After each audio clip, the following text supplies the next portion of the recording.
Hello, welcome back to assignment 27. Hopefully you have tested your starter code and you've gotten a sense of the black and white sensor values.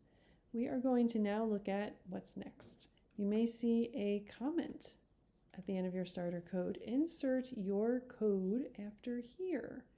So this is where we need to put in our own code. And you might be wondering, well, what am I coding?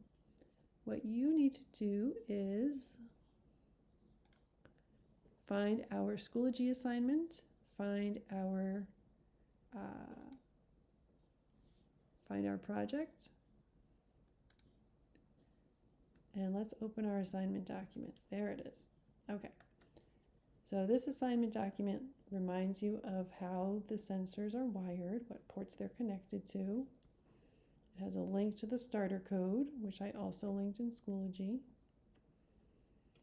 and has an image of the starter code in case you're putting it together yourself. You've pretty much done all this, right? Let's go to page 2. These are questions for the testing portion that you should have just completed. What are the sensor readings when the line is not shown? What are the sensor readings when the line is shown? So what readings are your sensors getting when they are right over the line or when they are not over a black line? So if you haven't already, make sure you test and jot those values down. And here is our programming task. Your robot drives forward only while the center detector sees the line. You will probably need this block. Hint, hint. Okay, so let's go ahead and try that out in VEX v5. We want to drive forward only while the center detector sees the line.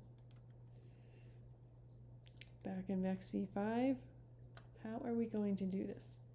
If we see the line, we want our robot to go forward. Otherwise, it really needs to stop. So I think that sounds like an if then else, doesn't it? Let's get the if then else block. And remember how our assignment document said we're going to need a certain inequality block?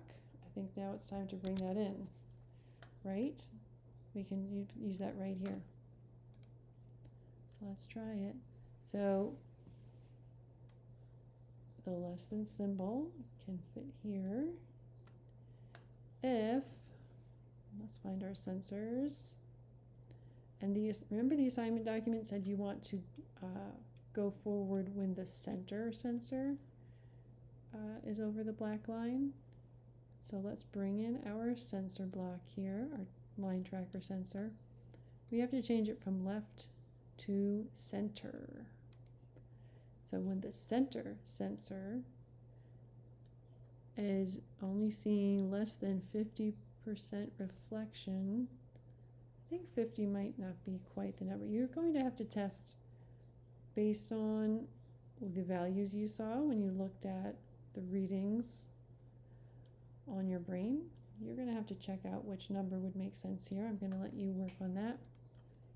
But if the reflectivity is less than the threshold, then we're going to drive forward, right? We'll use our drivetrain code there. And otherwise, if we're not over the line, we're going to stop driving. So how does that sound? One suggestion, once you have all this together, if you are finding your robot does not respond to your sequence of commands, I suggest putting in a wait, just to wait 1 second here and there. See how there's a wait over here? And I'm suggesting that because I think sometimes the robot's processor or brain moves faster than its motors. Sometimes we might think faster than our bodies can execute. So the same thing can happen with your robot. So you can slow down the brain a little bit by putting in one of these waits. And that way, you finish your motion, you finish this thought, and it's going to check for the new value before it drives again. So see what value makes the most sense here as you play with this code, but you can try downloading and running and seeing if this works for you.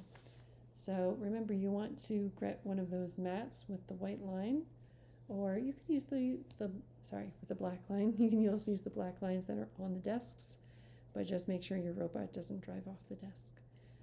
Okay, good luck.